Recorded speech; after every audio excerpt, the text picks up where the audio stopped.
বিছানার পাশে বসে আছি, চারদিকে অনেক মদের বোতল। আমার চোখ লাল হয়ে আছে, উঠে ঠিকভাবে দাঁড়াতে পারছি না। হঠাৎ অনুভব করে বারান্দায় কেউ এসেছে। তাকে দেখি নিধির বাবা। কাব্য, আপনি? নিধি আসেনি। এখন আমি কি করব?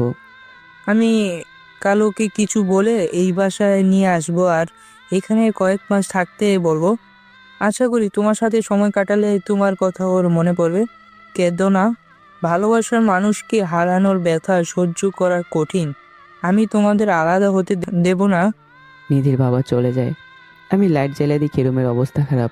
দ্রুত রুম পরিষ্কার করতে থাকি। কাল যে নিধি আসবে। বাসর ঘরে আয়নার দিকে তাকাতেই খেয়াল করলাম আমার বইয়ের কোনো প্রতিবিম্ব নেই আয়নাতে। আমি আঁতকে উঠে নিধির দিকে তাকাই। নিধি এসে আমার কাছে এসে বসে। কে কে কে তুমি? আমি নিধি। কেন? তুমি মানুষ না। কে তুমি? আমি পড়ি। তোমাকে তো বলেছিলাম। তুমি সত্যি পড়ি? তোমাকে তো আগেই বলেছি। আমি তো ভেবেছি তুমি সুন্দরী, তাই বলেছ। তোমার বিশ্বাস হচ্ছে না? না। আচ্ছা দাঁড়াও। নিধি উঠে দাঁড়ায় আর নিমিষে তার পিঠ থেকে পরীর ডানা বেরিয়ে আসে। তার মাথায় লম্বা চুল, মারাত্মক সুন্দরী লাগছে তাকে। আলো যেন বেরোচ্ছে তার শরীর থেকে। নিধি হেসে সামনে তাকিয়ে থাকে, আর আমি তো জ্ঞান হারিয়ে পড়ে আছি। নিধি ডানা গুটিয়ে আমার পাশে এসে বসে। উফ, আমার সংসার খুবই অন্যরকম হবে। পরদিন সকালে নিধি আমার মায়ের সঙ্গে রান্নাঘরে রান্না করছে। আমি দেয়ালের পেছন থেকে লুকিয়ে লুকিয়ে দেখছি, কারণ মায়ের সঙ্গে তো মানুষ না, পরি দাঁড়িয়ে আছে। মায়ের কোনো ক্ষতি করলে হঠাৎ আমার কাঁধে কেউ হাত দেয়। ঘুরতেই দেখি নিধি। আমি আঁতকে উঠি, কারণ নিধি তো রান্না করে। আমি দেখলাম দুই স্থানেই নিধি। কি দেখছো আমাকে এভাবে? প্লিজ আমাকে মেরো না, আমার পরিবারের ক্ষতি করো না, হাত জোর করছি তোমার কাছে। নিধি মুখ মলিন করে ছুটে এসে আমার হাত ধরে। আমি কখনো তোমার আর পরিবারের ক্ষতি করতে পারবো না। তোমার ছাড়া আর কেউ নেই আমার। নিধির চোখ ভিজে আসে। আমি ভয়ে সেখান থেকে চলে আসি। রুমে এসে রেডি হয়ে কাজে চলে যাই, কাউকে না জানিয়েই। অফিসে। কিরে, বিয়ে করলি, দাওয়াত দিলি না?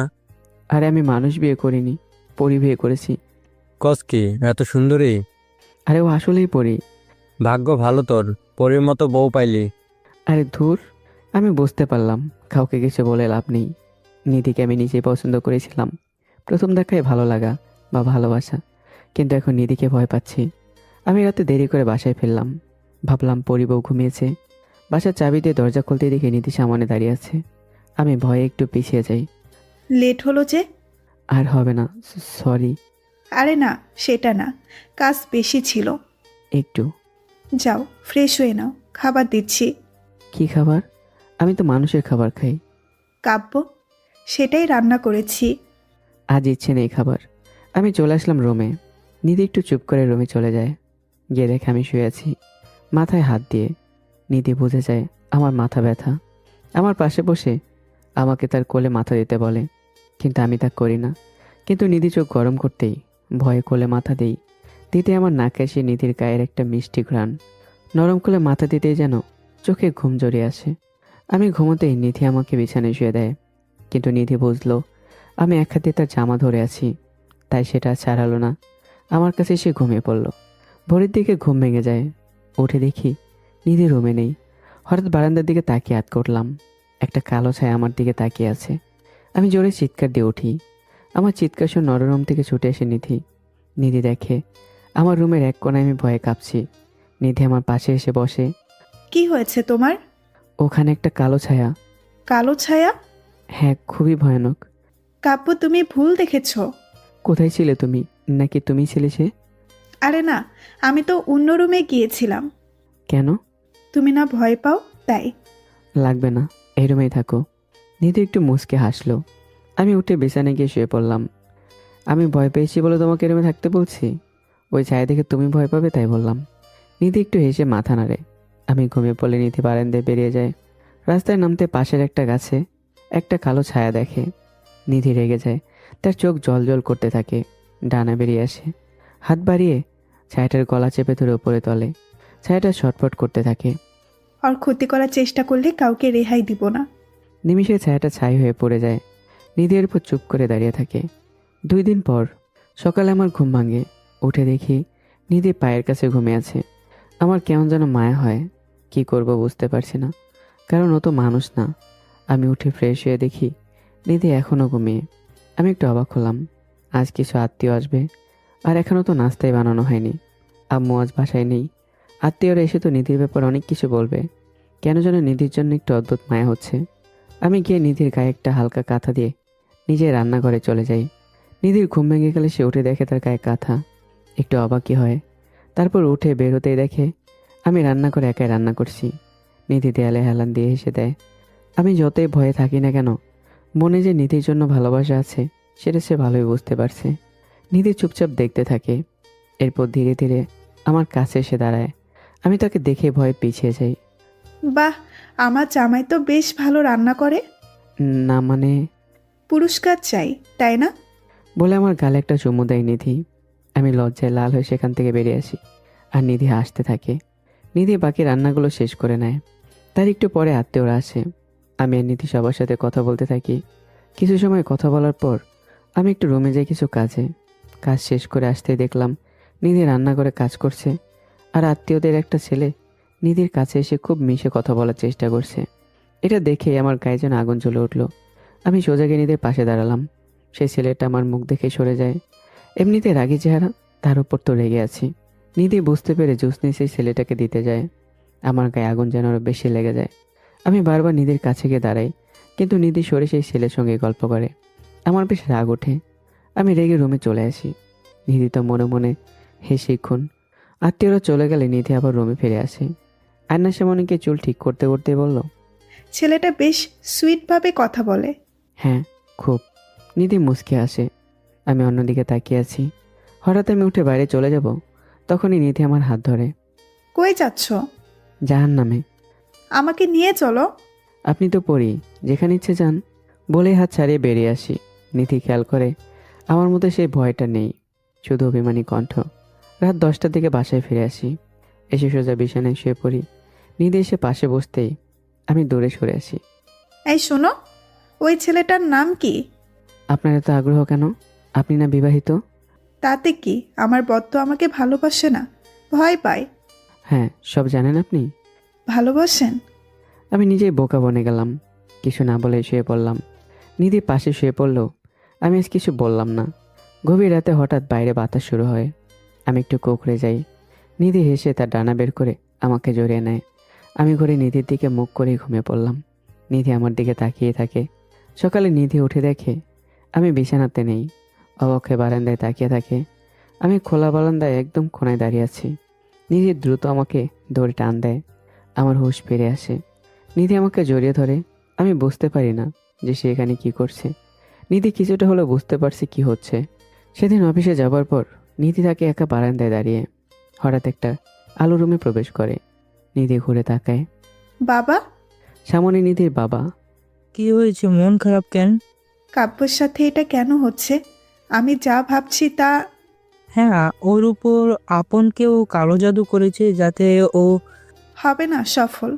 তোমার কিছু করতে হবে না, আমি কাটিয়ে নিব, তুমি সংসারে মন দাও মা। বলে তিনি চলে যান। নিধি একটু শান্ত হয়। রাতে হঠাৎ কেউ জোরে জোরে দরজা নক করতে থাকে। নিধিকে দরজা খুলতেই আমি দ্রুত ভিতরে গিয়ে রুমে চলে যাই। নিধি অবাক হয়, ভাবলো যে কি হলো। নিধি পরে পিছু পিছু রুমে আসে। আমি নিধিকে দেখেই দৌড়ে ছুটে গিয়ে তাকে জড়িয়ে ধরি। নিধি আঁতকে ওঠে। আমি নিজে থেকে তাকে জড়িয়ে ধরলাম। কাব্য, কি হয়েছে? ঠিক আছো? একটু থাকি, ভালো লাগছে। নিধি কিছু বলল না। আমি একটু শান্ত হলে নিধিকে ছেড়ে দিয়ে সবাই বসলাম। নিধি আমার সামনে বসে। হয়েছে কি তোমার? আমি যে প্রজেক্টে কাজ করছিলাম হ্যাঁ। ওইটা। কেউ নষ্ট করেছে? বলে নিধি ডানা বের করে। আরে না, তো? আজ সেটা সফল হয়েছে। নিধি হেসে ওঠে। সত্যি? হ্যাঁ। নিধি জানে এই প্রজেক্ট নিয়ে আমি 3 বছর ধরে কাজ করছি, তাই সেটা সফল হয় নিজের আবেগকে ধরে রাখতে না পেরে তাকে জড়িয়ে ধরেছি। তাহলে আজ সেলিব্রেট করি। এখন রান্না করবে? পাশে তাকাও। আমি তাকে দেখে পুরো রুম সাজানো, সামনের টেবিলে সব ধরনের খাবার। আমি অবাক হয়ে যাই, এত কিছু। পড়ি তো তাই। হুম। এই চলো গান শুনি। হ্যাঁ। নিধি টিভি চালু করতে কারেন্ট চলে যায়। আমি মুখ বাঁকিয়ে নিধির দিকে তাকাই। এই অন্ধকারে তাকে খুব ভালোভাবে দেখা যাচ্ছে। আমিও নাচতে পারি, দেখবে? নিধি হেসে উপরে তাকায়। রুমের এক কোণ থেকে গান বাজতে শুরু করে। নিধি সে তালে নাচতে থাকে। আমি প্রথমে একটু কেমন যেন অনুভব করলেও একটু পরে নিধির উপর থেকে নজর সরাতেই পারছিলাম না। একটা যেন মায়ার মধ্যে আছি। একটু পরে কারেন্ট চলে আসে। আমি নিধি খাবার খেয়ে ছাদে গিয়ে দাঁড়াই। আকাশের দিকে তাকিয়ে আছি। কাব্য, তুমি আমাকে ভালোবাসো? আমি একটু হতবাক হয়ে উত্তর দেই, না, এটা সম্ভব না। তুমি মানুষ না, আমি মানুষ। আমার কথা শুনে সে একটু চুপসে যায়। পাখিরা কত লাকি, তাই না? কেন? তারা উঠতে পারে, ওরা আকাশ থেকে দুনিয়াটা দেখতে পারে। তুমি দেখতে চাও? কিভাবে? নিধিটা ডানা বের করে। আমাকে জড়িয়ে ধরো। না না, থাক। আরে ভালোবাসতে হবে না, জড়িয়ে ধরো। না না। ধুর। নিধি ডানা গুটিয়ে নেয়। চলো ঘুমাবো। আমি আর নিধি চলে এসে রুমে। বাগানে দাঁড়িয়ে আছি আর নিধি গাছের নিচে কিছু কাজ করছিল। হঠাৎ আমি দেখতে পাই একটা লোক এসে ছুরি দিয়ে নিধিকে আঘাত করে আর সে মাটিতে পড়ে যায়। আমি ছুটে গিয়ে দেখি নিধি আর বেঁচে নেই। আমি চিৎকার দিয়ে ঘুম থেকে উঠে বসি। অনেক ঘেমে গেছি। দেখলাম নিধি পাশেই ঘুমিয়ে আছে। আমি আবারও শুয়ে পড়ি। পরদিন সকালে স্বাভাবিকভাবে ফ্রেশ হই আর অন্য দিনের মতো বেরিয়ে না গিয়ে নাস্তার টেবিলে বসি। নিধি তো অবাক, কারণ আমি নাস্তা খাইনি তার হাতে এখনও। নিধি খুশি হয়ে নাস্তা এনে দেয়। আমি শান্তভাবে নাস্তা করে নিই। এরপর বের হবার সময় দরজায় দাঁড়াই। আমি আসি, রাতে দেখা হবে। আমি বেরিয়ে পড়ি। নিধি তো হয়ে দাঁড়িয়ে থাকে। আজ আমার হলোটা কি এটাই ভাবছিল। আজ এত ভালো ব্যবহার কেন করছি, কিন্তু নিধি তো সেই খুশি। আজকে আমাকে সারপ্রাইজ দেবে সে। বাসায় আসি জলদি করে। দরজা নক করলেও কেউ খুলছে না। কিছুক্ষণ নক দেওয়ার পরও কেউ খোলেনি। আমি ভয় পেয়ে দরজা ভেঙে ফেলতে তৈরি হই, কিন্তু তখনই দরজা খুলে নিধি। নীল শাড়ি আর চুড়ি আর খোলা চুল। আমি নিধিকে দেখে যেন জ্ঞান হারাই। যতই হোক, আমি মানুষ আর সে আমার সামনে পড়ি। পরীদের রূপ সবাই সহ্য করতে পারে। নিধি ভাবলো আমি কি ভয় জ্ঞান হারালাম নাকি মুগ্ধ হলাম কে জানে। নিধি আমাকে বিছানায় শুয়ে দেয়। রান্নাঘরে গিয়ে দাঁড়ায়। কিছুতেই তার মন শান্ত হচ্ছে না। নিধি আবার এসে আমার পাশে শুয়ে পড়ে। অনেকটা সময় পেরিয়ে যায়। আমি হঠাৎ তুষার বলে চিৎকার দিয়ে উঠি আর এরপর কাঁদতে শুরু করে দেই। নিধি উঠে আমার দিকে তাকায়। কাব্য, কি হয়েছে কাব্য? কাঁদছো কেন? তুষার? তুষারকে?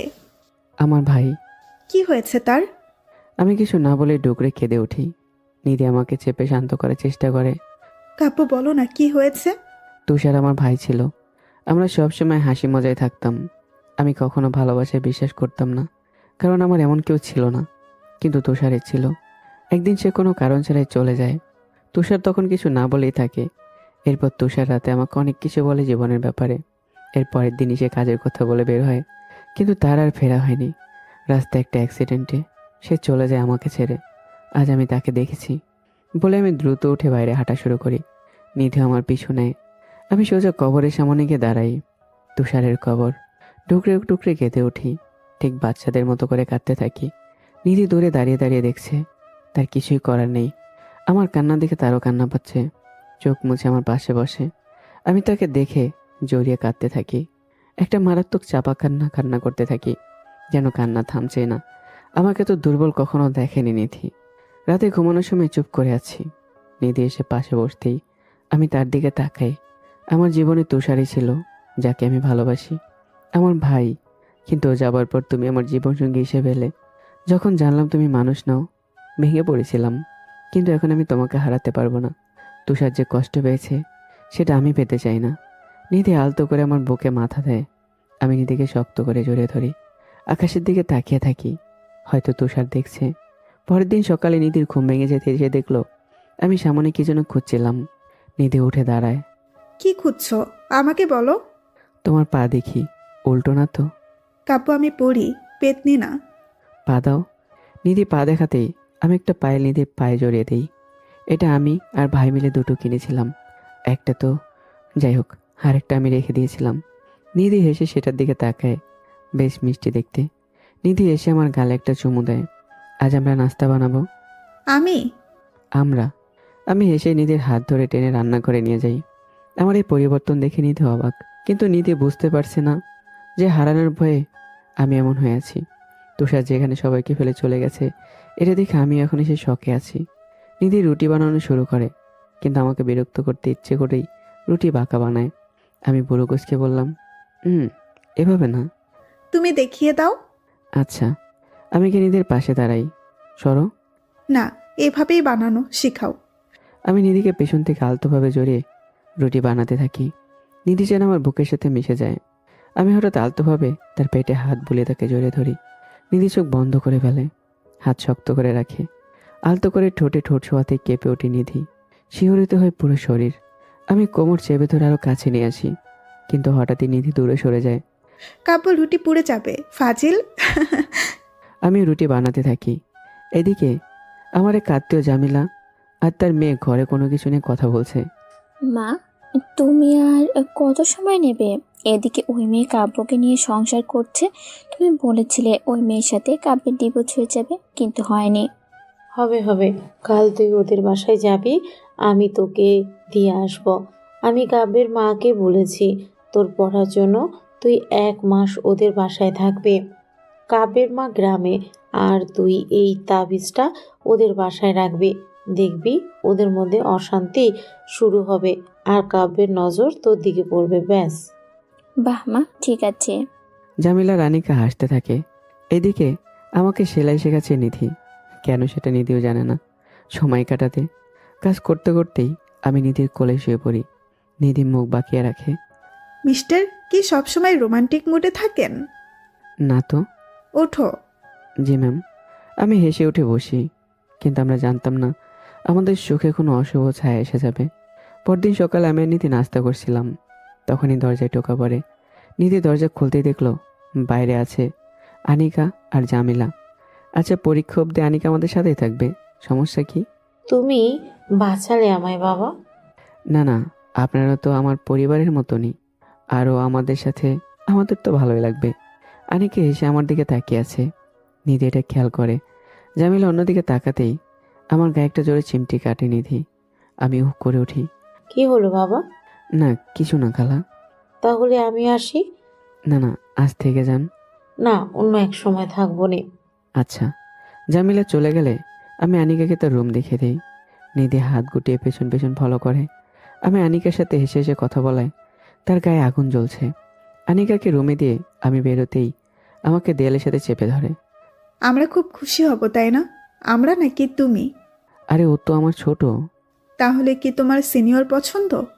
আরে ধুর। আর ওর সাথে এত হাসি কি? আমার সাথে তো এত হাসো না।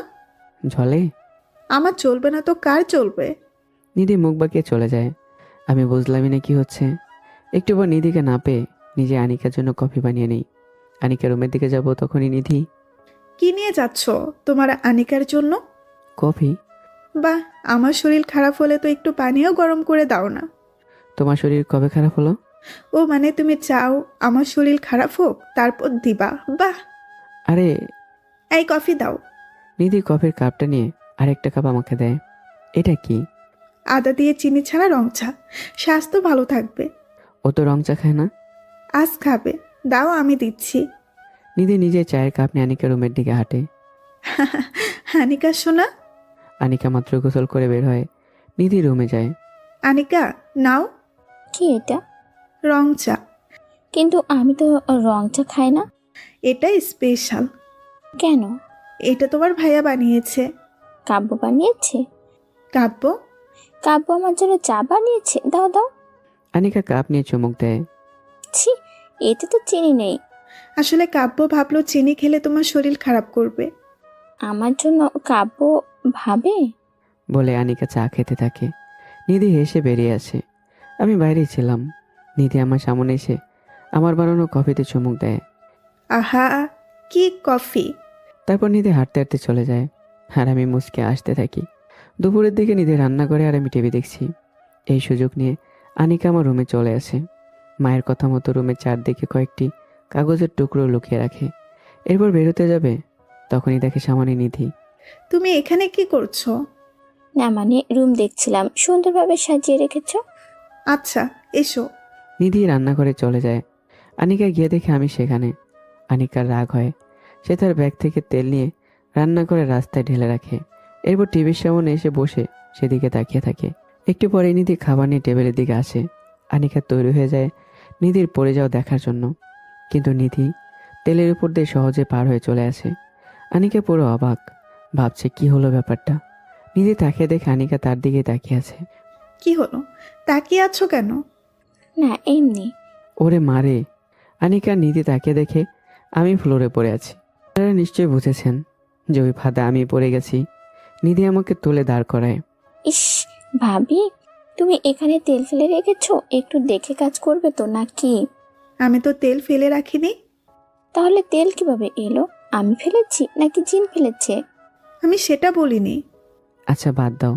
আমি কষ্ট করে রুমে চলে আসি। আর আনিকা মনে মনে বলে, পেটনিটার জন্য আমার কাব্য কষ্ট পেল। নিধি রুমের দিকে যেতেই হঠাৎ তার মাথা কেমন যেন একটা ঝাঁকি দেয়। নিধি অবাক হয়ে যায়। এমন তো হওয়ার কথা না। এদিকে আনিকা ফোনে আমার ছবির দিকে তাকিয়ে কি বলছে। আমি তো বেচারা কোমরের ব্যথায় শুয়ে আছি। হঠাৎই আনিকা উঠে বসে। আইডিয়া, এবার কাব্য আমার কাছে আসবেই। খিলখিল করে সে হাসতে থাকে। পরদিন সকালে নিধি উঠে ফ্রেশ হয়ে রান্নাঘরের দিকে গিয়ে দেখে আনিকা রান্না করছে। আরে তুমি এত সকালে রান্নাঘরে? আজ আমি রান্না করব। তাহলে আমি কি আরেকটু ঘুমাই? এই না না, তুমিও রান্না করো। কেন? দেখবো কাব্য কার হাতে রান্না পছন্দ করে। অবশ্যই আমার হাতের। দেখা যাবে। আচ্ছা। নিধি কিছু না বলে রান্নাঘরে গিয়ে কাজ শুরু করে। আনিকা রান্না শেষ করে রুমে চলে যায়। নিধি রান্না শুরু করে। একটু পর হঠাৎ রুম থেকে আমি নিধিকে ডাক দিই। নিধি রান্না ফেলে চলে আসে। নিধি। বাহ মিস্টার, আজ আমাকে নাম ধরেই ডাকলেন। আমার কালো শার্টটা পাচ্ছি না। তোমার পাশেই পড়ে আছে। আমি তাকে দেখি আমার পাশেই রাখা, কিন্তু এটা তো এখানে ছিল না। এখন আছে তো, পরে নাও। নিধি ঘুরে হাঁটা শুরু করে। আর আমার জিন্স? তোমার পেছনে রাখা। আর শোনো না, আমার টাই। নিধি এবার ঘুরে আমার কাছে দাঁড়ায়। কি চাইছো বলবে? আমি নিধির হাত ধরি। আজ আমরা বাইরে কোথাও যাই। না, আনিকা বাসায়। ও তো বাসায় পড়বে, আর গেট লক থাকবে। না, তাও বাদ দাও। আমি একটু চুপ হয়ে থাকি। নিধি চলে যায়। আমার একটু খারাপ লাগে। এদিকে নিধি যখন রুমে ছিল, আনিকা নিধির রান্নার মধ্যে অনেক লবণ ফেলে দেয়। নিধি এসে আবার রান্না শুরু করে। রান্না শেষ করে সবাই খেতে বসে। কাব্য, আজ আমি রান্না করেছি তোমার জন্য। বাহ, দোয়া করি পরীক্ষায় পাশ করো। আমি আনিকার বানানো খাবার মুখে দেই। না, ভালোই খেতে, বেশ ভালো। দেখলে?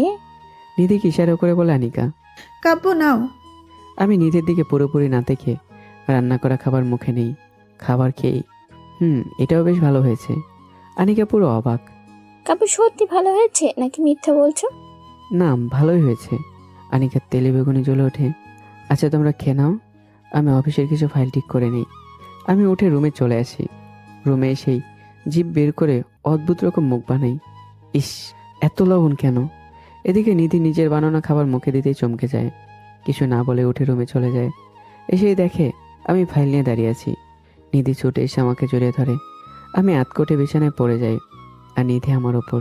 কি হলো? কিছু বলো না, চুপ। শান্তি পাচ্ছি। নিধি আমার বুকে মাথা গুঁজে শুয়ে থাকে।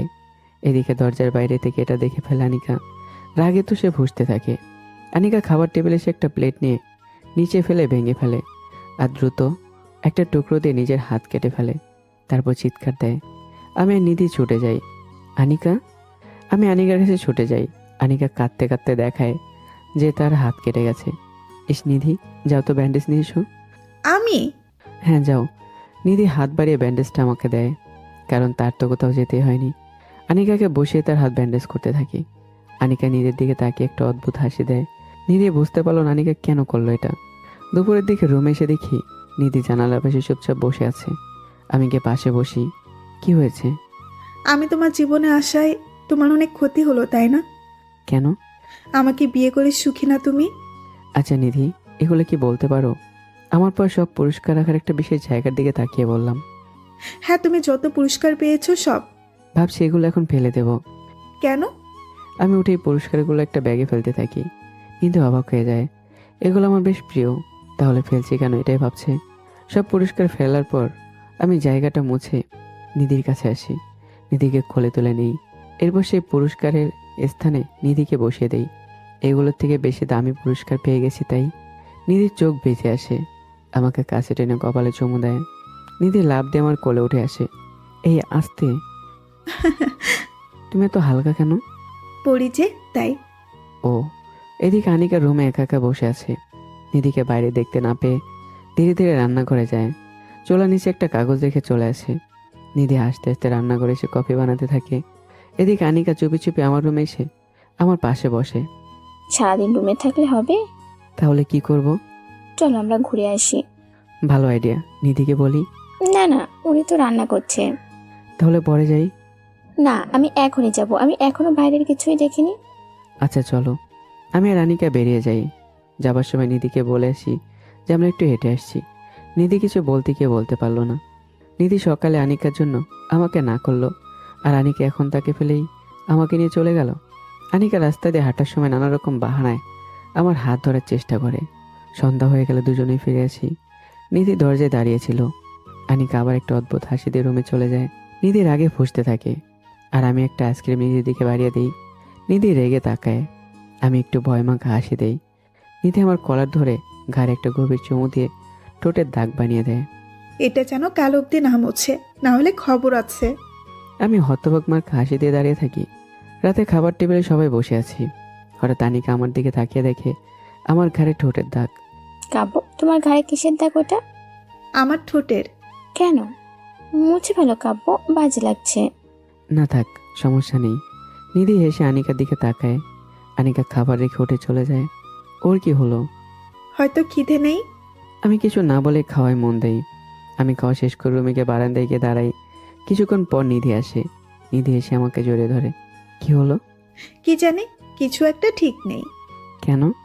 জানি না, একটু চুপ থাকো। নিধি আমাকে শক্ত করে জড়িয়ে ধরে আছে। এদিকে আনিকা তার মাকে কল দেয়। মা, তুমি বললে এসব কাগজে কাজ হবে, কিন্তু কিছুই হচ্ছে না। কি বলিস, ওদের ঝগড়াও হয়নি? না, ওরা আরো কাছে চলে গেছে। আচ্ছা রাখ, আমি দেখছি। জামিলা কল রেখে বাড়ি থেকে বের হয়ে একটা বিরান ভূমিতে চলে যায়। সেখানে একটা তান্ত্রিকের বাসায় গিয়ে সামনে বসে। আপনি বললেন 2 দিনে কাজ হবে, কিন্তু ওদের মধ্যে কিছুই হচ্ছে না। ওই বাসায় কোনো শক্তিশালী শক্তি আমার পিচাজদের বাড়িতে ঢুকতে দিচ্ছে না। মানে? তুই বিশ্বাস করবি না, কিন্তু ওই বাড়ির বউ কোনো মানুষ না, একটা পরী। কি বলেন? এই কথা কাউকে বলার চেষ্টা করিস না, তুই মারা যাবি। বাবা, এই পরীকে রাস্তা থেকে সরান, যত টাকা লাগে দিব। টাকা লাগবে না, ওই পরীকে আমার প্রয়োজন। ওকে দিয়ে আমি অনেক শক্তিশালী হয়ে উঠব। এখন উপায়? আমি যা যা বলছি ঠিক তা তা কর। এদিকে রাত 12টায় নিধির ঘুম ভেঙে যায়। ওরে দেখে আমি নেই বিছানায়। অবাক হয়ে যায়, কারণ আমার ঘুম তো সহজে ভাঙে না। নিধি উঠে এদিক ওদিক খুঁজতে থাকে। হঠাৎ অন্ধকারে আমার সঙ্গে ধাক্কা খায়। আমি ঘুরে নিধির হাত ধরি। একটা দেশলাই জ্বালিয়ে টেবিলে রাখা মোমবাতি জ্বালিয়ে দেই। নিধি দেখলো তার সামনে জন্মদিনের কেক রাখা। সে তো ভুলেই গেছে আজ তার জন্মদিন। শুভ জন্মদিন নিধি। আমার উপহার? আনতে ভুলে গেছি। আচ্ছা ঠিক আছে, তুমি আমাকে শক্ত করে জড়িয়ে ধরে কপালে চুমু দাও, হয়ে যাবে। এটা লাগবে না।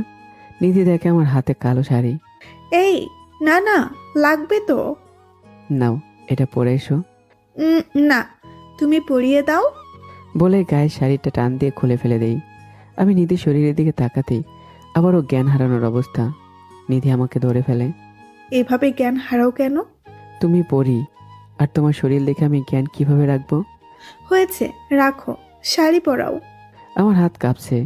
নিধি আমার হাত টান দিয়ে নাভির উপর রাখতেই আমি আটকে উঠি। নিধি হাসতে থাকে। আমি একটু শান্ত হয়ে শাড়ি পরাতে শুরু করে দেই। নিধি আমার প্রতিটা ছোঁয়া উপভোগ করতে থাকে। আমি শাড়ি পরানোর সময় আলতো করে তার পেটে হাত বুলিয়ে দেই। নিধি শক্ত করে ধরে ফেলে চোখ বন্ধ করে। শাড়ি পরানো শেষে কুচি গুজে দেওয়ার পর নাভিতে আলতো করে একটা চুমু দিতে কেঁপে ওঠে নিধি। আমি উঠে দাঁড়াতেই আমাকে জড়িয়ে ধরে। তারপর আমার দিকে তাকিয়েই হেসে ঠোঁটে ঠোঁট এক করে নেয়, খুব শক্ত করে। পরদিন সকালে নিধি উঠে হাসি মুখে রান্না করতে থাকে, কালো শাড়িটা পরেই। একটু পর আনিকা যেন কোত্থেকে আসে, এসে রান্নাঘরে আসে। এত খুশি কেন? শাড়িটা কেমন? বেশ ভালো। কাব্য দিয়েছে, আর নিজ হাতে পরিয়ে দিয়েছে। কি? আজ আমার জন্মদিন, তাই। আনিকা রেগে রুমে চলে যায়। আনিকা যাওয়ার পর আমি গিয়ে নিধিকে পেছন থেকে জড়িয়ে ধরি আর গালে একটা চুমু দেই। স্যার, কি হচ্ছে এটা? বউকে আদর বলে দে আরেকটা চুমু। কাব্য, যাও তো। না, আমি জড়িয়ে ধরেই রাখি। অন্যদিকে আনিকা রুমে গিয়ে সকালে তার মায়ের দিয়ে যাওয়া ওই ছোট মাটির পাত্রের মুখটা খুলে দেয়। দিতেই একটা ধোয়া বেরিয়ে আসে। তারপর আনিকা বাসা থেকে বের হয়ে যায়। এদিকে নিধি হঠাৎ করেই মাথা ধরে বসে পড়ে। আমি ছুটে যাই তার কাছে। কি হলো? না, কিছু না। সাবধানে। জি স্যার, যাও, নাস্তা দিচ্ছি, খেয়ে কাজে যাও। আমি গিয়ে বসি, তারপর নাস্তা খেয়ে দিয়ে বেরিয়ে যাই। আমি যাওয়ার পর নিধির শরীর খুব খারাপ হতে থাকে। তার মনে হচ্ছে তার শক্তি কমে যাচ্ছে। নিধি গিয়ে শুয়ে পড়ে। রাতে বাসায় এসে দরজা খুলতে দেখি নিধি সোফায় বসে খাচ্ছে। আমি ছুটে গিয়ে নিধির কাছে গিয়ে হাঁটু গেড়ে বসে পড়ি। কি হয়েছে? নিধি কান্না থামাতেই পারছে না। আমি আবারও জিজ্ঞাসা করলে নিধি একটা কাগজ আমার হাতে দেয়। আমি কাগজটা হাতে নিতেই আটকে উঠি, যেন পুরো শরীর অবশ হয়ে গেছে। নিধির হাত থেকে কাগজটা নিয়ে দেখি আমার যেন শরীর ঠান্ডা হয়ে যায়। কাগজের মধ্যে লেখা কেউ আনিকাকে তুলে নিয়ে গেছে, আর কাগজে আনিকার জামার একটা ছোট টুকরো, আর তাতে রক্ত লেগে আছে। আর কাগজ এটাও লেখা আছে আনিকাকে বাঁচাতে হলে নিধিকে একা আসতে হবে ঠিকানায়। আমি যাচ্ছি পুলিশের কাছে। কাব্য, না। কেন? আমি যাব। না নিধি, এটা বিপজ্জনক হতে পারে। কাব্য, আমি একজন পড়ি, মানুষ আমার কোনো ক্ষতি করতে পারবে না। কিন্তু কাব্য, প্লিজ। নিধি আমাকে জড়িয়ে ধরে। আমি চুপ করেই থাকি। নিধি, তুমি যাবে না? বলতে মাথা ঝিম ধরে জ্ঞান হারাই। সরি কাব্য। নিধি ডানা বের করে বেরিয়ে যায়। নিধি ঠিকানা অনুযায়ী পৌঁছে দেখে সেটা একটা বন্ধ কারখানা। ভেতরে যেতেই দেখে অনেকগুলো গলির মতো, কোন দিকে যাবে বুঝতে পারছে না, তবুও খুঁজতে থাকে। একটা সময় একটা বন্ধ রুমের দিকে পা বাড়ায়। দরজা ধাক্কা দিতে দেখে একটা গোল বৃত্ত। নিধি সেটার ভিতরে যেতেই তার শরীর ভারী হয়ে যায়, যেন গায়ে আর একটু শক্তি নেই। সে বেরোতে চেষ্টা করে, কিন্তু বের হতে পারে না। এদিকে আমার জ্ঞান ফিরতে দিকে নিধি নেই। বুঝতে পারি নিধি আমাকে অজ্ঞান করে একাই চলে গেছে। আমি নিধির ওপর খুব রাগ হই। এটা ঠিক করোনি নিধি। আমি দ্রুত বেরিয়ে যাই সেখান থেকে। সোজা ওই ঠিকানার দিকে যেতে থাকি। কারখানা দেখে আমার কেমন যেন লাগতে শুরু করে। ভেতরে যেতেই শুনতে পাই কেউ বেরিয়ে আসছে। আমি লুকিয়ে যাই। দেখলাম জামিলা রানিকা বেরিয়ে আসছে আস্তে আস্তে। এবার এই পেতনি শেষ। নিধি নামের কাটা আজ সরল। চল চল, কেউ দেখে ফেলবে। দুজনে বেরোতেই আমি দ্রুত কারখানার ভেতরে চলে যাই। অনেকগুলো গলি এদিক ওদিক খুঁজতে থাকি। হঠাৎ দুজন লোক আমাকে বাধা দেয়। তারা আমাকে ধমকাতে থাকে, কিন্তু আমি বারবার অনুরোধ করে নিদিকে ছেড়ে দিতে বলি, কিন্তু তারা বারবার আমাকে চলে যেতে বলে। একসময় তারা বিরক্ত হয়ে যায় আর একে আরেকজনকে ইশারা করে। ইশারা করতে একজন ছুরি বের করে আমার পেটে বসিয়ে দেয়। আমি পেটে হাত দিয়ে মাটিতে লুটিয়ে পড়ি। দুজন লোক হেসে চলে যায় সেখান থেকে। আমার চোখ ছলছল করতে থাকে। ভাই প্লিজ আমার নিধিকে বাঁচিয়ে নাও। আমি আর কিছু চাই না, তোমার যা ইচ্ছে নিও। আমার জীবন নিয়ে হলো নিধিকে বাঁচিয়ে দাও। হঠাৎ আমি চোখ খুলে দেখি আমি একটা অন্ধকার জায়গায়। চারদিকে ধোয়া, আর সামনে একটা বিশাল সিংহাসন। সেখানে পায়ের উপর পা তুলে বসে আছে তুষার আহমেদ, মানে আমার ভাই। ভাই, সময় এসে গেছে তাই না? তুমি যা চাইবে তাই হবে, নিধিকে বাঁচিয়ে নাও। কিন্তু একটা শর্ত, সব মানব।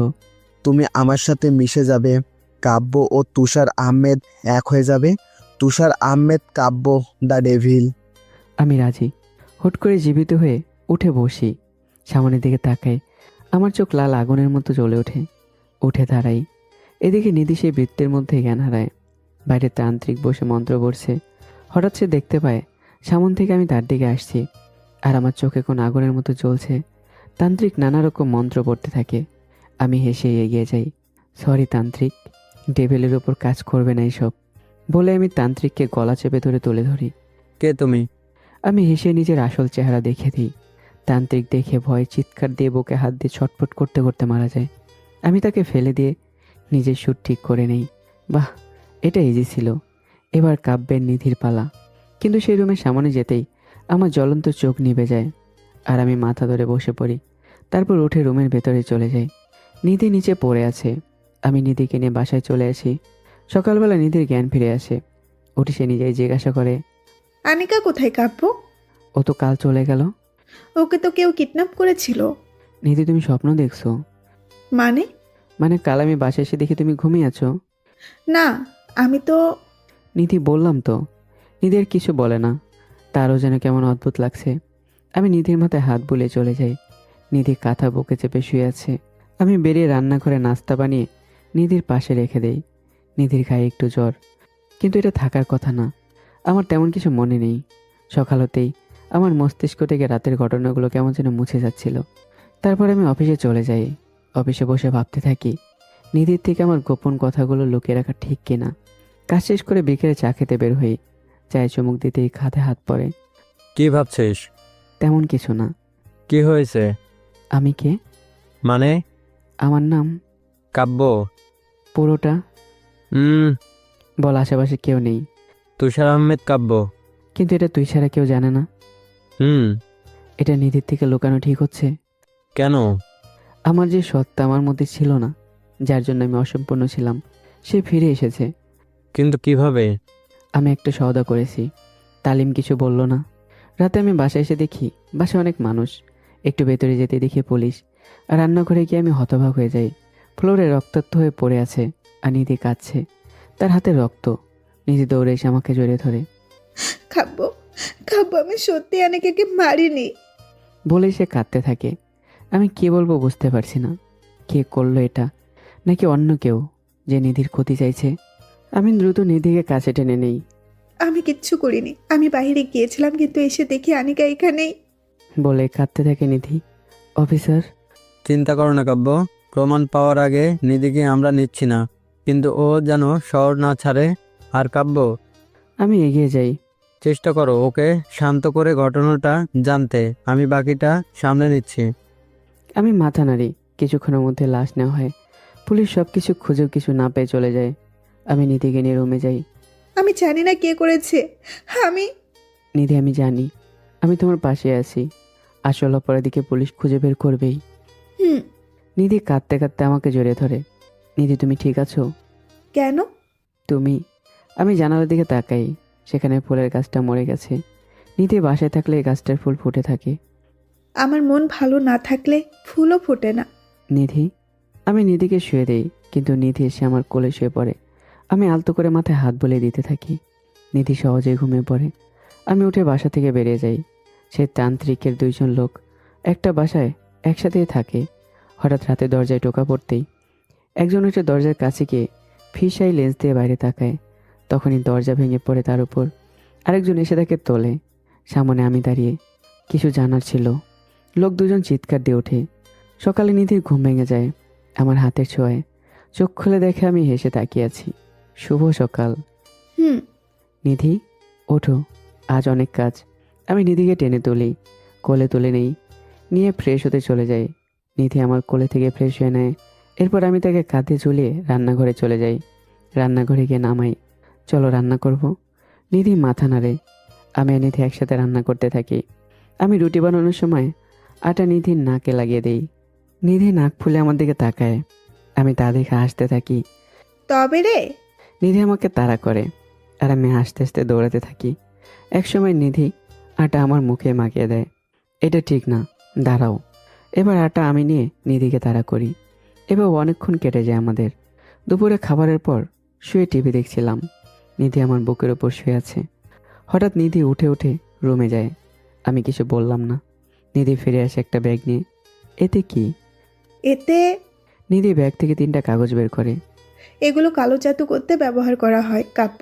আনিকা এগুলো আমাদের বাসায় এনেছিল। আনিকা? হ্যাঁ, কিন্তু এই জাদু করার জন্য 5টা কাগজ থাকতে হয়। 2টা আমি খুঁজে পাচ্ছি না। মানে কালো জাদু হয়নি? হয়েছে, কিন্তু আনিকাকে কেন বা কে মেরেছে বুঝতে পারছি না। কাল কি হয়েছে আমাকে বলো। নিধি ব্যাগ রেখে টেবিল থেকে 1 প্যাকেট চিপস নিয়ে এসে আমার কোলে উঠে বসে। তুমি যাবার পর আমি রুমে ছিলাম, আর তখনই আনিকা বাসায় আসে। আর আমাকে দেখে সে অবাক হয়ে বলে, আমি বেঁচে আছি কিভাবে? আমি বুঝতে না পেরে বললাম কেন, কিন্তু আনিকা ছুটে বেরিয়ে যায়। আমি কিচ্ছু বুঝিনি। বিকেলে আমি একটু বের হই হেঁটে আসতে, কিন্তু এর মাঝে আমার দেখা হয় তোমার এক কাকার সাথে, যিনি আমাদের বিয়েতে ছিল। উনি আর ওনার বউ আমাকে বাসায় টেনে নিয়ে যায়, অনেক গল্প করে। তাই সন্ধ্যা হয়ে যায় ফিরতে। আর এসে দেখি আনিকা ফ্লোরে ছটফট করছে, আর আমি কাছে গিয়ে তাকে কোলে নিতেই সে মারা যায়। আর কিছুই বুঝে উঠতেই সেখানেই জড়ো হয়। ও, আমি বুঝতে পারি এসবে কোনো পরিকল্পনারই অংশ। আমি নিধিকে আর কিছু বলি না। নিধি পিচ্ছি মেয়ের মতো চিপস খাচ্ছে। আমি তার দিকে তাকিয়ে থাকি আর চুলে হাত বুলিয়ে দিতে থাকি। রাতে নিধি আর আমি ঘুমিয়ে আছি। হঠাৎ নিধির ঘুম ভেঙে যায়। নিধি বুঝতে পারে না কেন ঘুম ভেঙে গেল। সে উঠে ওয়াশরুমে গিয়ে আয়নার সামনে গিয়ে মুখ ধুয়ে নেয়। মুখ ধুয়ে উপরে তাকিয়ে দেখে সামনে আনিকা। নিধি ভয়ে পিছিয়ে আসে। কেন মারলে আমাকে? আমি মারিনি, বিশ্বাস করো, আমি কিচ্ছু করিনি। আনিকা বারবার একই কথা বলতে থাকে। নিধি ভয়ে রুমের এক কোণায় বসে পড়ে। চারদিক থেকে আনিকা ছায়া এসে ঘিরে ধরে তাকে আর একই কথা বলতে থাকে। সকালে উঠে দেখি নিধি রুমের এক কোণে বসে আছে। আমি গিয়ে তার গায়ে হাত দিতেই নিধি আমাকে জড়িয়ে ধরে কেঁদে দেয়। আমি কিছু করিনি, আমি কারো কোনো ক্ষতি করিনি। নিধি পরি হলেও ওর মন অনেক নরম, তাই আনিকার এই ব্যাপারটার ফলে সে নিজেকে দোষী মনে করা শুরু করে। আমি নিধিকে চেপে ধরে শুয়ে দেই। নিধি কাঁদতেই তার ডানা বেরিয়ে আসে। আমি খেয়াল করি ডানার একটা পালক কালো হয়ে আছে। আমি বুঝতে পারিনি এটা কিসের আলামত। আমাদের সম্পর্কে কোনো নতুন বাধা এলো? আমি আর নিধিকে এ বাধা পার করতে পারবো? পরদিন সকালে নিধি উঠে দেখে আমি সব গোছাচ্ছি। নিধি চোখ কসলাতে কসলাতে উঠে বসে। কি করছো? ব্যাগ গোছাচ্ছি। কেন? আমরা গ্রামে যাব, একটা কাজিনের বিয়ে। হঠাৎ? বিয়ে তো হঠাৎই হয়। মানে হঠাৎ যাবার কথা কাল তো বলনি। আর সকালে কল এলো। আমিও যাব। না, আমি আমার অন্য একটা বউ নিয়ে যাই। কি বললে? আরে যাও, রেডি হয়ে যাও। নিধি হি হি করে দৌড়ে হেসে চলে যায়। আমি হেসে ব্যাগ গোছাতে থাকি। ব্যাগ গোছানো শেষ হলে ঘুরে দেখি নিধি দাঁড়িয়ে আছে। শাড়ির কুচি হাতে ধরে আছে সে। এভাবে দাঁড়িয়েছো কেন? কুচিকে ঠিক করবে। এসো। নিধি কাছে আসতেই আমি বসে কুচি ঠিক করে উঠে যাব, তখনই নিধি আমার কাঁধে হাত রাখে। মিস্টার, হুম। আমার পেটটা পুরনো হয়ে গেছে। না, কেন? চুমু কে খাবে? আমি একটু হেসে দেই। নিধি শাড়ি সরিয়ে পেটের দিকে হাত দিয়ে ইশারা করে। আমি আলতো করে পেটে চুমু দেই। নিধি হেসে দেয়। তারপর দুজনে বেরিয়ে যায় গ্রামের দিকে। বাসে উঠে নিধি জানালার পাশে ছিটে বসে। বাস চলতে শুরু করে। নিধি রাস্তায় এটা ওটা দেখে আমাকে জিজ্ঞাসা করতে থাকে, এটা কি ওইটা কি। আমি শান্তভাবে সব উত্তর দেই। কিছুক্ষণ পরে নিধি ঘুমিয়ে পড়ে। আমার কাঁধে মাথা দিয়ে নিধি ঘুমাতে থাকে।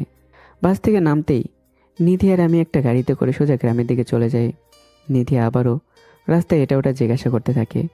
গ্রামে ঢুকতে বাড়ির সব মানুষ জড়ো হয়। সবাই নিধিকে ঘিরে ধরে। সবাই নিধির রূপের প্রশংসা করতে থাকে। নিধি তাদের সাথে মিশে বাড়ির ভেতরে চলে যায়। আমি পেছনে নিজের ব্যাগ আর নিধির ব্যাগ হাতে নিয়ে দাঁড়িয়ে আছি। আরে, আমিও ভেতরে চলে যাই। আমি একা রুমে বসে আছি। নিধি সবার সাথে বাইরে। একা একা অনেক বিরক্ত হয়ে যাই। হঠাৎ নিধি রুমের দরজায় আসে। এই শোনো না, আমরা বাচ্চা কবে নিব? কি? একভাবে জিজ্ঞেস করেছে আমরা বাচ্চা কবে নিব। নিধি। আমি মুখে হাত দিয়ে বসে থাকি। নিধির বোকামো দেখে এসব কথা সবার সমানে তো জোরে জোরে বলছে পাগলিটা। নিধি দাঁড়িয়ে থাকে আর বাসার সবাই হাসতে থাকে তাকে নিয়ে। বিকেলে নিধি গ্রাম দেখতে বের হবে। আমি বাসায় ছিলাম। নিধি শাড়ি পরে খোলা চুলে বের হয়। নিধি রাস্তা দিয়ে যেতেই কয়েকটা ছেলে তার পিছু নেয়। পেছন থেকে অনেক কথা বলতে থাকে।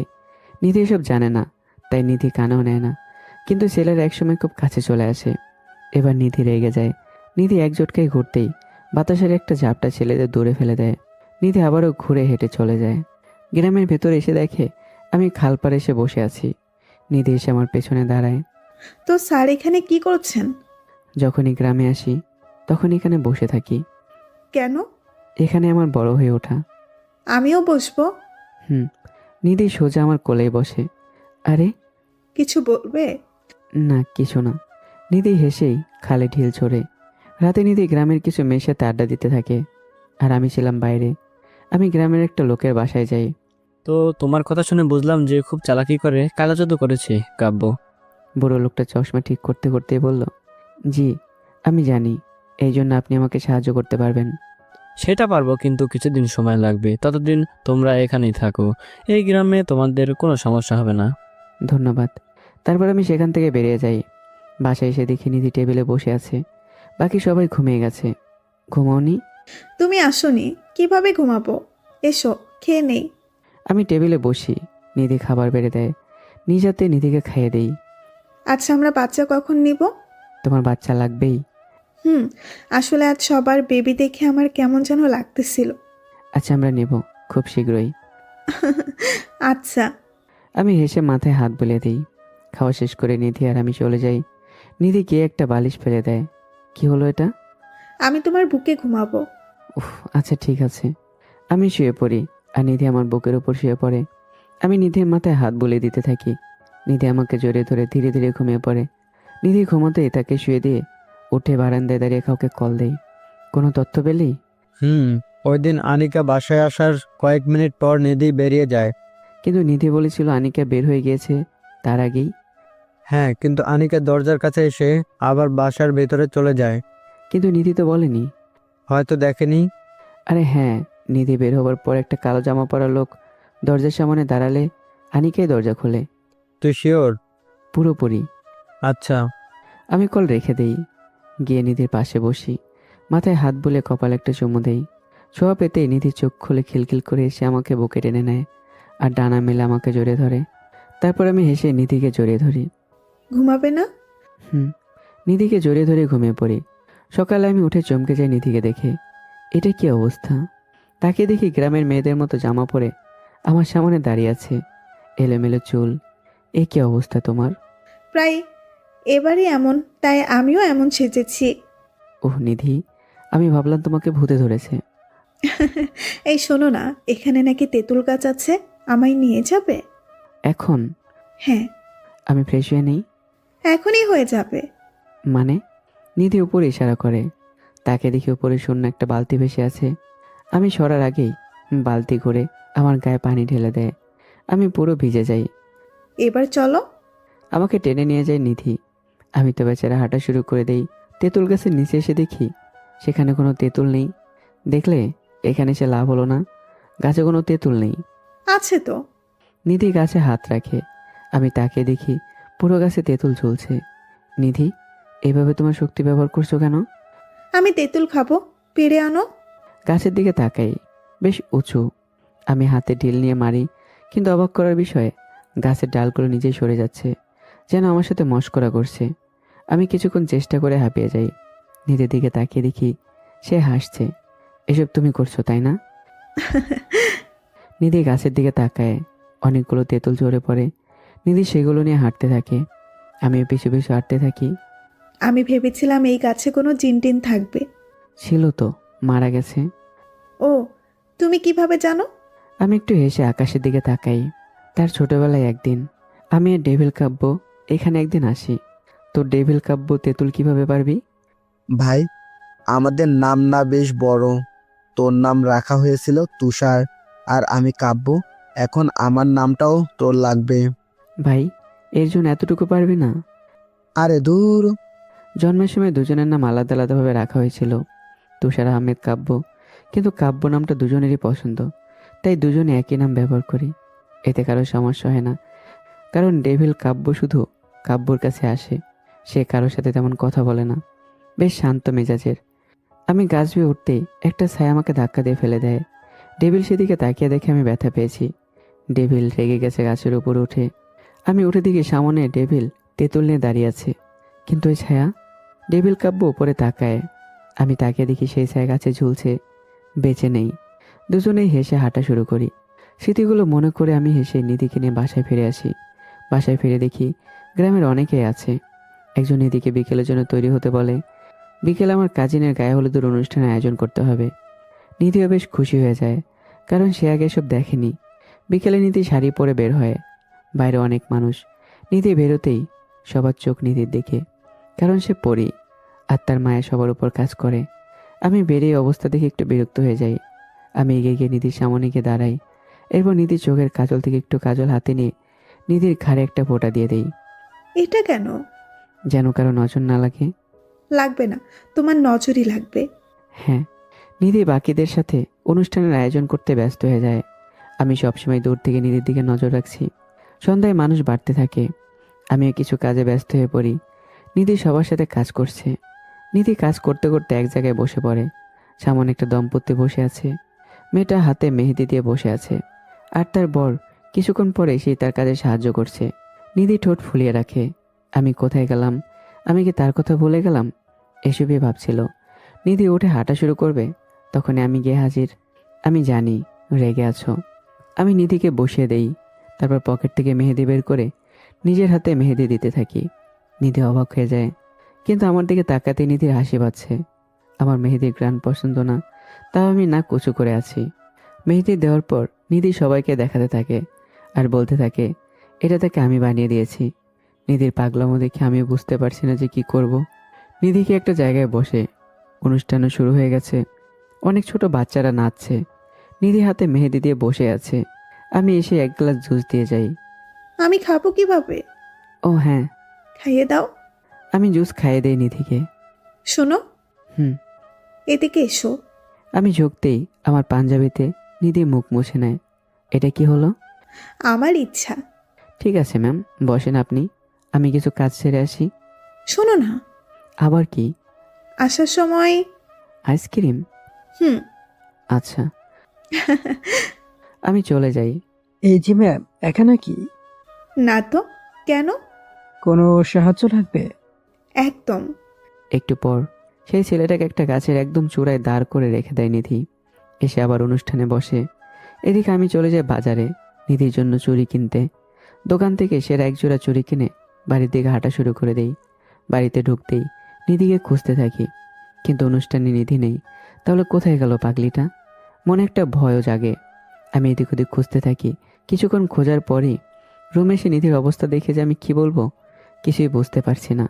শুধু তাকিয়ে থাকি নিধির দিকে। নিধি ফ্রিজ থেকে আইসক্রিম চুরি করে রুমে বসে খাচ্ছে। আমি কিছুক্ষণ চুপ থেকে এসে উঠি। নিধি আইসক্রিম খেয়ে মুখ বাঁকা করে বেরিয়ে যায়। আমি এখনও হাসছিলাম। হঠাৎ আমার কাছে কল আসে। আমি কল রিসিভ করি। কিভাবে? কি হলো আবার? কোনো বিপদ? আমি কল রিসিভ করে বেরিয়ে যাই। একটা বাইক নিয়ে সোজা গ্রামের ঠিক মাথায় চলে যাই। ব্রিজের উপর বাইক থামাতে দেখি কে একজন হুডি পরা লোক দাঁড়িয়ে আছে। আমি তার কাছে যাই। ডেভিল। এদিকে নিধি সবার মাঝে বসে আছে। তা ভাবি ভাইয়ের সাথে আপনার দেখা কিভাবে হয়েছিল? আমাদের দেখা তো হয়েছিল যখন আমি রাতে বাসায় যাচ্ছিলাম। ও হঠাৎ করে এসে আমার হাত টান দিয়ে সরিয়ে ফেলে। আমি নাকি একটু হলেই গাড়ির নিচে পড়তাম। আমি তো জানি না, আমি রাস্তার মাঝে সব সময়ের মতো হেঁটেই যাচ্ছিলাম। রাস্তার মাঝে? হ্যাঁ। তাহলে তো ভাইয়া সত্যি বলেছে। কি জানি, আমি তো মাঝে মাঝে এভাবেই হাঁটতাম। সবাই হাসতে থাকে আর নিধি অবুঝের মতো বসে থাকে। হঠাৎই হইচই পড়ে যায় বাড়িতে। সবাই চিল্লাচিল্লি শুরু করে। নিধির বাঁকে রেগে দেখে গ্রামের একটা মেয়ে আর একটা বকাটে ছেলেকে সবাই ঘিরে ধরে রেখেছে। হঠাৎ একজন বলে ওঠে, এই পোলা আর এই মায়ের ঘরের পিছনে নষ্টমী করার সময় আমরা তাদের ধইরা ফেলি। এসব নষ্টাদের বিচার হওয়া উচিত। এটা বলেই সবাই চিৎকার শুরু করে। সবাই ছেলে আর মেয়ের হাতে দড়ি দিয়ে বেঁধে নিয়ে যায় বিচার করতে। মেয়ের বাবা কাঁদতে কাঁদতে তাদের পেছনে যেতে যেতে বলতে থাকে, আমার মেয়ে কিছু করেনি। নিধিও তাদের সাথে যায়। সেখানে একটা লোক বলে, আমি দেখেছি এই ছেলে এই মেয়ের উপর উঠে নষ্টমী করতেছে। আমি কিছুই করিনি, ও আমারে জোর কইরে নিয়ে আইছে, খারাপ কাম করতে চাইছে। আমি বাধা দিছি, আমার মুখ চেপে ধইরা রাখছে। আমি অনেক চেষ্টা করছি। এই চুপ বেয়াদব মেয়ে। চেয়ারম্যান সাহেব, এই পোলা তো মেম্বারের পোলা। এই মাইয়া আগেও অনেকের সাথে করছে এসব। না, আমি কিছুই করি নাই। এই মাইয়া চুপ। এই মাইয়ার চরিত্রে দোষ আছে। যেহেতু আমাকে মেম্বারে পোলা ফাইসা গেছে, তাইলে এই মাইয়ার লগে তার বিয়ে দেওয়া হোক। দাঁড়ান। ভিড়ের মধ্যে থেকে নিধি বেরিয়ে আসে। কে তুমি? আমি নিধি। এই মেয়ের সাথে কি হয়েছে তা না জেনেই কোনো বিচার করতে পারেন না। আপু, আমি কিছুই করিনি। বলো, তোমার সাথে কি হয়েছে? আমি অনুষ্ঠানে ছিলাম আর একটা বাচ্চা আমাকে ডাইকা ওইখানে নিয়ে যায়। তখন বাচ্চাটা পালাইয়া গেলে ওই ছেলে আমার গায়ে ঝাঁপিয়ে পড়ে।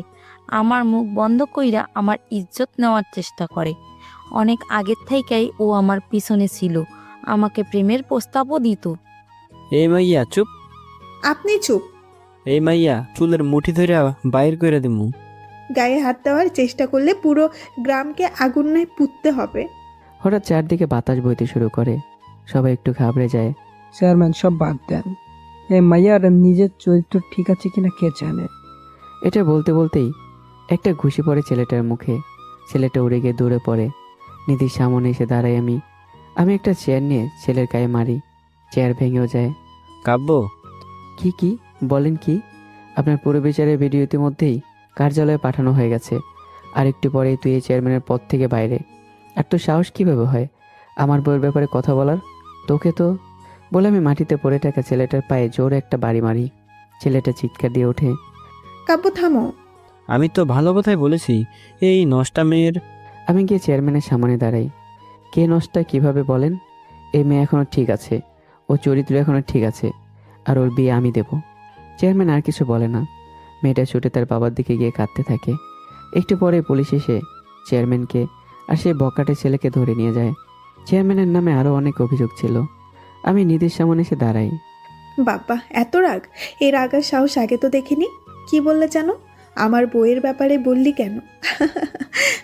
তোমার জন্য একটা উপহার আছে। কি দেখি? আমি নিধিকে নিয়ে রুমে যাই। রুমে এসেই এবার বলো। চোখ বন্ধ। আচ্ছা। নিধি চোখ বন্ধ করলে আমি পকেট থেকে একটা লকেট বের করে নিধিকে পরিয়ে দেই, আর পেছনে দাঁড়িয়ে চুল সরিয়ে পিঠে একটা চুমু দেই।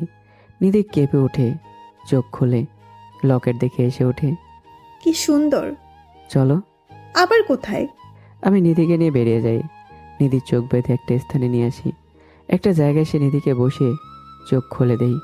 নিধি চোখ খুলে দেখে সে একটা মাটি রাস্তায় বসে আছে। সামনে একটা ঝিল, আকাশের চাঁদ আর আলো ঝিলে পড়ে পুরো ঝিল চকচক করছে, যেন আলোর ঝিল। আর ঝিলের চারদিকে কিছু ঝোপঝাড়, আর তার মধ্যে থেকে ঝাঁকে ঝাঁকে জোনাকে বেরিয়ে উঠছে। নিধি অবাক হয়ে তাকিয়ে আছে। এত সুন্দর একটা পরিবেশ। কাব্য, এত সুন্দর এই জায়গাটা। তাই তো বউকে নিয়ে এলাম। নিধি আমার কাঁধে মাথা রাখে। হালকা বাতাস বইছে। কিছুক্ষণ দেখে দুজনে বাসায় ফিরে যায়। সকালবেলা আমার ঘুম ভেঙে যায় নিধির কান্নার শব্দে। আমি উঠে দেখি নিধি রুমের এক কোণায় বসে কাঁদছে। আমি দ্রুত গিয়ে নিধির কাছে যাই। কি হয়েছে? কাব্য, আরে হয়েছে কি? আমার বিল্লু। বিল্লু? বাড়ি আসার পর একটা বিল্লু আমার কাছে আসতো, আজ দেখি কেউ ওর পা ভেঙে দিয়েছে। বলে কেঁদে দেয় নিধি। আমি বুঝতে পারছি না কি করব। নিধির মন অনেক নরম, কিন্তু এখন তো নিধির মন ভালো করতেই হবে। কিন্তু কিভাবে ভালো করবো ওর মন? ওরে আমার বিল্লু রে, কে মারলো রে, কেন রে? আমি ঝট করে তাকাই নিধির এমন কান্না শুনে।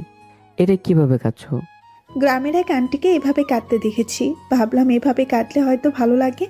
আমি মাথায় হাত দিই। কি বলবো এই মেয়েকে? পরি হয়ে বাচ্চাদের মতো করছে। আচ্ছা তুমি তো পরি, তুমি ঠিক করতে পারো না? এটা শুনে নিধি সোজা হয়ে বসে। আসলেই তো, এটা তার মনেই ছিল না।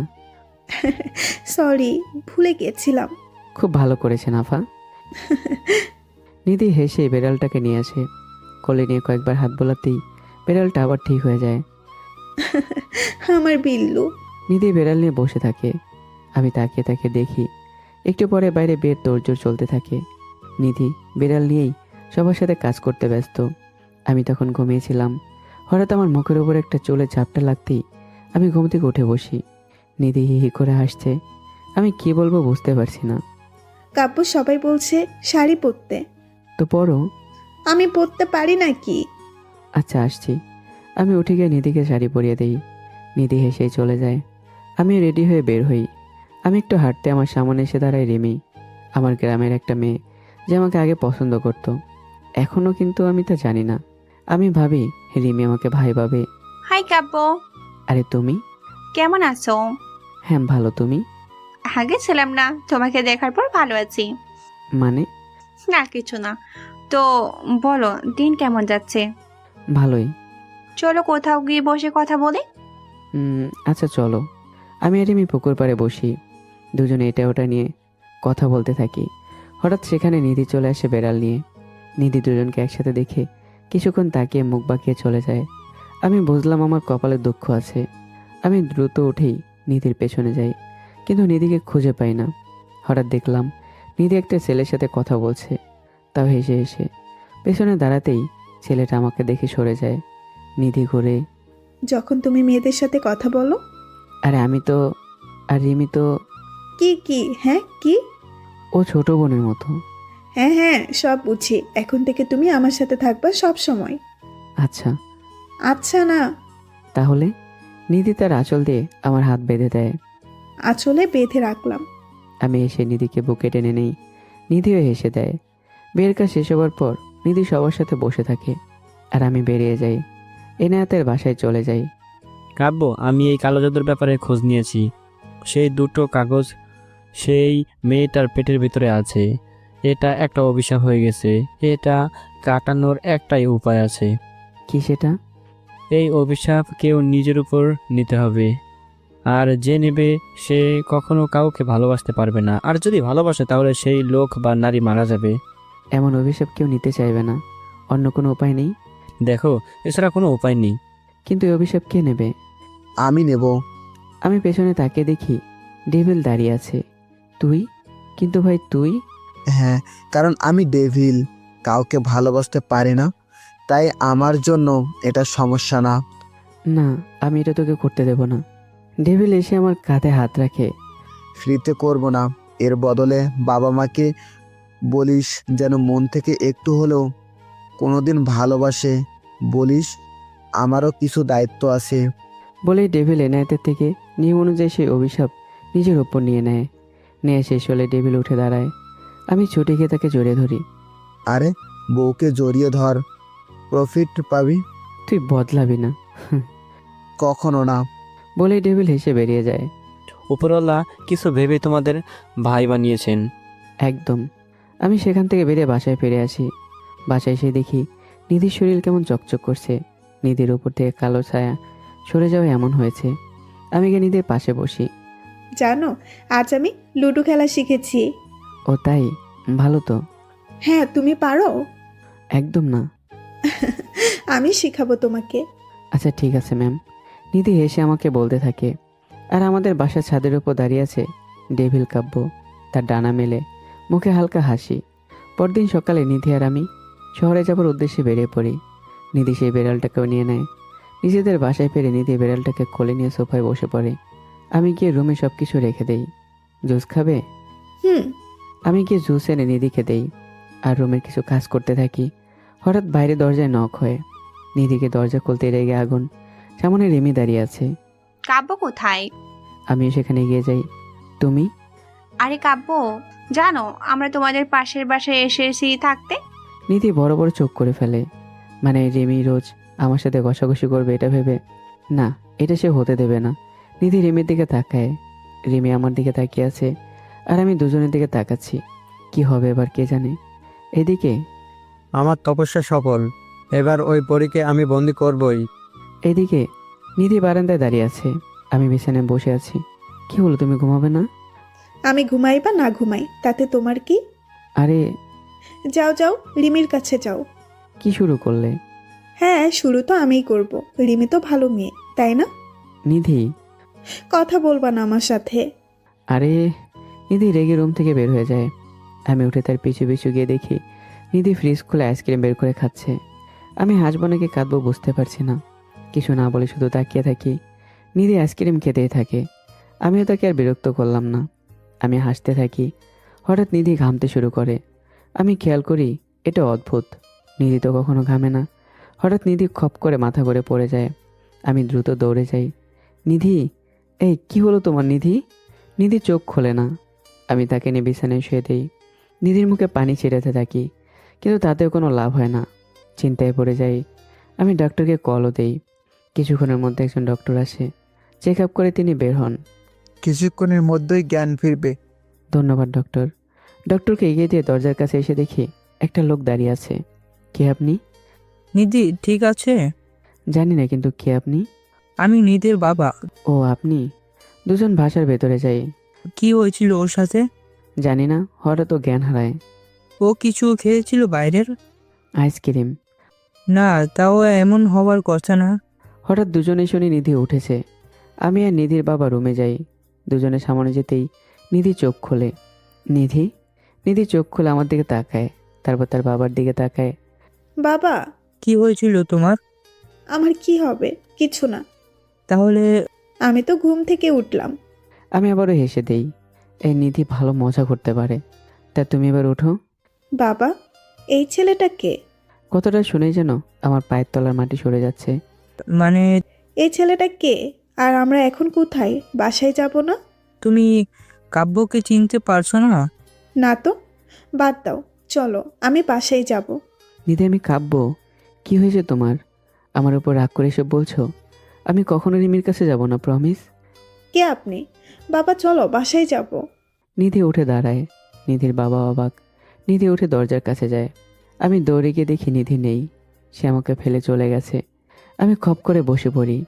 নিধির বাবা আমার কাছে আসে। কাব্য, আমি দেখছি কি হয়েছে ওর, তুমি চিন্তা করো না। এটা বলে তিনিও চলে যান। আমি একা বাসায় বসে থাকি। এক মুহূর্তে আমার জীবন পুরো ওলটপালট হয়ে গেল। নিধিকে আর কখনো আমার কাছে ফিরবে না। দুদিন পর বিছানার পাশে বসে আছি। চারদিকে অনেক মদের বোতল। আমার চোখ লাল হয়ে আছে। উঠে ঠিকভাবে দাঁড়াতে পারছি না। হঠাৎ অনুভব করে বারান্দায় কেউ এসেছে। তাকে দেখে নিধির বাবা। কাব্য। আপনি? নিধি আসেনি। না, নিধির ওপর কোনো মানুষ একটা কালো জাদু করেছে, তাই ওর কিছু সময় কোনো কথাই মনে নেই, তাই ও তোমাকে ভুলে গেছে। মানে ও আমার কাছে ফিরবে না? সাহস হারাবে না, পরীক্ষা কখনো কোনো কিছু একবার ভুলে যায় না, কালো জাদু ফলেও না। তাই নিধির মনে তোমার স্মৃতি আছে, কিন্তু সেগুলো ও ঠিকভাবে মনে করতে পারছে না। এখন আমি কি করব? আমি কালোকে কিছু বলে এই বাসায় নিয়ে আসবো আর এখানে কয়েক মাস থাকতে বলবো। আশা করি তোমার সাথে সময় কাটালে তোমার কথা ওর মনে পড়বে। আমি গিয়ে নিধির বাবাকে জড়িয়ে ধরি। কেঁদো না, ভালোবাসার মানুষকে হারানোর ব্যথা সহ্য করা কঠিন। আমি তোমাদের আলাদা হতে দেব না। আমি তাকে ছেড়ে চোখ মুছি। এখন এই রুম পরিষ্কার করো, নিধির স্মৃতি ফেরার পর এসব দেখলে তোমার খবর করে দেবে। আমি একটু হেসে দেই। নিধির বাবা চলে যায়। আমি লাইট জ্বালিয়ে দেখি রুমের অবস্থা খারাপ। দ্রুত রুম পরিষ্কার করতে থাকি। কাল যে নিধি আসবে। পরদিন সকালে আমি সব গোছানো শেষ করে বসে আছি। কখন নিধি আসবে? হঠাৎ দানার ঝাপটা শুনে আমি দরজার দিকে তাকাই। তাকাইতেই যেন আমার বুক ধক করে ওঠে। নিধি নিধি আর তার বাবা দাঁড়িয়ে আছে।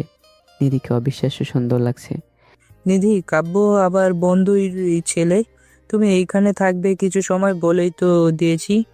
হ্যাঁ বাবা, আমি আছি, তুমি আর মা ঘুরে এসো। কাব্য, ও হলো নিধি, আমার মেয়ে। আমি এগিয়ে যাই। নিধি হাত বাড়ায়। আমি নিধি। আমি হাত মিলিয়ে নেই। আমার হাত ধরতে নিধির কেমন যেন লাগে। সে আমার দিকে তাকায়, যেন সে মনে হচ্ছে এই হাতগুলো তার খুব চেনা। নিধিকে রেখে তার বাবা চলে যায়। তো বলুন আমি কোথায় থাকবো? আমি নিধিকে একটা রুমে নিয়ে যাই। এই রুমে আপনি থাকবেন। সুন্দর। নিধি রুম ঘুরে ঘুরে দেখতে থাকে। আমি নিধির দিকে তাকিয়ে থাকি। দুদিনে এই মেয়েটার শূন্যতা যেন আমাকে শেষ করে দিয়েছে। আচ্ছা, আমার না খিদে পেয়েছে। আমি এক্ষুনি খাবার নিয়ে আসছি। আমি খাবার আনতে চলে যাই। হঠাৎই দরজায় টোকা পড়ে। গিয়ে দরজা খুলি। রিমি বাহিরে। আমার সাথে কিছু কথা বলে সে চলে যায়। আমি ঘুরে দেখি নিধি দাঁড়িয়ে আছে। আপনি? জানি না কেন, কিন্তু এই মেয়েটাকে দেখে আমার খুব রাগ হলো। কেন বলুন তো? আমি মনে মনে বেশ খুশি। নিধি সব ভুলে গেলেও তার স্থানে অন্য কারোর প্রবেশ সে এখনও মেনে নিতে পারছে না। হয়তো খুব জলদি নিধি আবার সব মনে করতে পারবে। দাঁড়ান। নিধি দরজার দিকে যায়। আমি কিছু না বলে রান্নাঘরের দিকে যাব। তখনই রিমি চিৎকার শুনে ঘুরে তাকাই। নিধি হেসে বাসায় ঢুকলো। কি করে এলো এই মেয়েটা আবার? আমি দ্রুত গিয়ে দেখি রিমি দরজার বাইরে চিৎপাটাং হয়ে পড়ে আছে। আমি ঘুরে নিধির দিকে তাকাই। নিধি চোখ এদিক ওদিক করে হাসছে। নিধিকে আসলেই ভুলে গেছে নাকি মজা নিচ্ছে? আমি দ্রুত গিয়ে টেনে তুলি। পড়লে কিভাবে?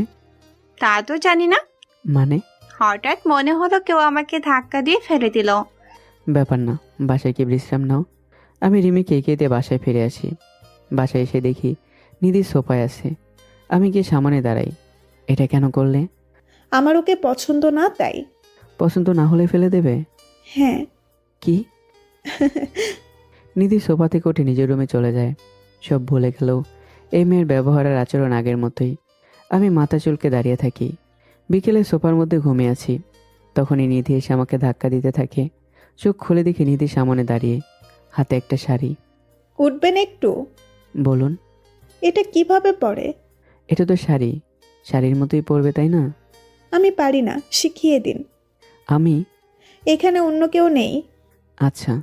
আমি উঠে নিধিকে একটু করে বলে দিতে থাকি আর সে অনুযায়ী সে পড়তে থাকে। কিন্তু নিধি কিছুতেই কুচি ঠিক করতে পারছিল না। বারবার চেষ্টা করার পর বিরক্ত হয়ে আমার দিকে তাকায়। আমি ব্যাপারটা বুঝতে পেরে নিজেই কুচি ঠিক করে দিতে থাকি। হঠাৎ নিধি আমার দিকে তাকিয়ে দেখে তার কেমন যেন লাগছে, যেন এসব তার সাথে আগে হয়েছে।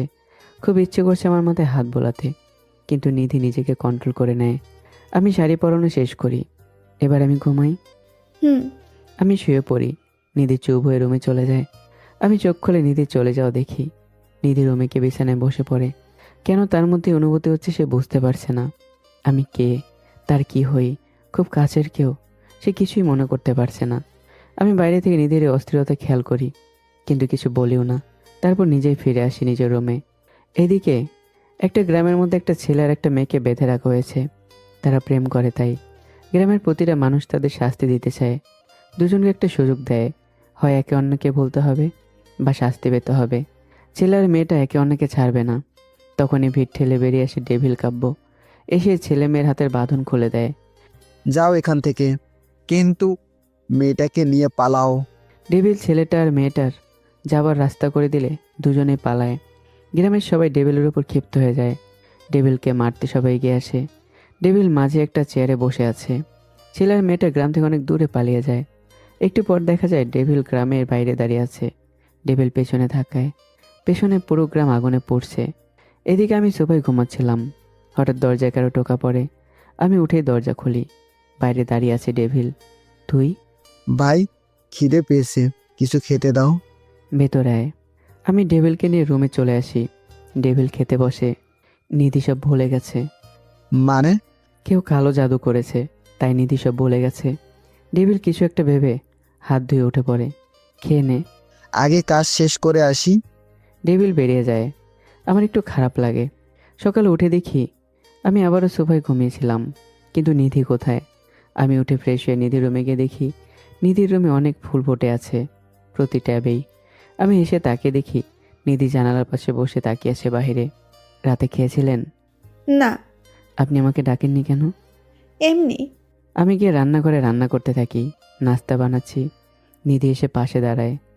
কি বানাচ্ছেন? ইট। কিন্তু এটা তো রুটি। দেখতেই তো পাচ্ছেন এটা রুটি। সাহায্য লাগবে? কখনো বানিয়েছেন? হ্যাঁ। কবে? মনে নাই, দিন, আমি বানাচ্ছি। নিধি আমার থেকে নিয়ে নিজে রুটি বানাতে থাকে। আমি গালে হাত দিয়ে দেখতে থাকি। নিধি বানিয়ে আমাকে দেখায়, কিন্তু রুটি হয়েছে তেরা বেঁকা। এটা কি আপনাদের দেশের মানচিত্র? হ্যাঁ। আমি একটু মুচকে হাসলাম। নিধিও হাসতে থাকে। আমি হেসে কাজে মন দেই। পাশে নিধি তাকিয়ে থাকে। হঠাৎ আগুনের ছ্যাঁকা খাই। উহ শিট! নিধি হেসে ওঠে, কিন্তু আমার যন্ত্রণা দেখে তার খারাপ লাগে।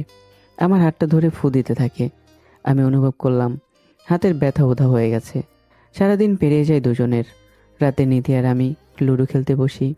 অন্যদিকে গভীর রাতে একটা শপিং মলের ভেতরে একটা লোক গিয়ে হাতের একটা ব্যাগ দোকানে রাখে। এরপর তাতে আগুন জ্বালিয়ে দেয়। হঠাৎ সে খেয়াল করে আগুনের শিখা তার দিকে তাক করে আছে, যেন কোনো চুম্বকীয় টান অনুভব করছে আগুন। লোকটা ভয়ে পিছনে তাকিয়ে দেখে পেছনে ডেভিল দাঁড়িয়ে আছে। হ্যালো হারামজাদা। লোকটা চিৎকার করবে, তার আগে ডেভিল তার গলা চেপে ধরে। ধীরে ধীরে লোকটার শরীর পড়তে থাকে আগুন ছাড়াই। একসময় পড়ে একটা বাজে অবস্থা হয়ে যায়। ডেভিল কাগজে লিখে দেয়, আগুন লাগাতে এসে আগুনে পুড়ে ছাই। লিখে লোকটার দেহের দুই পায়ের মাঝে লাগিয়ে যায়। এদিকে নিধি আর আমি লুডো খেলায় বারবার আমি জিতে যাচ্ছিলাম, তাই নিধি রেগে আগুন। এবারে মিচ্ছে করে হেরে যাই।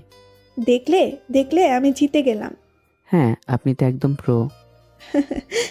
আমি একটু হেসে দেই। নিধি উঠে নাচতে থাকে খুশিতে। হঠাৎ নিধির নাচ থামিয়ে আমার দিকে তাকায়। আচ্ছা, আমাদের মধ্যে সম্পর্ক কি?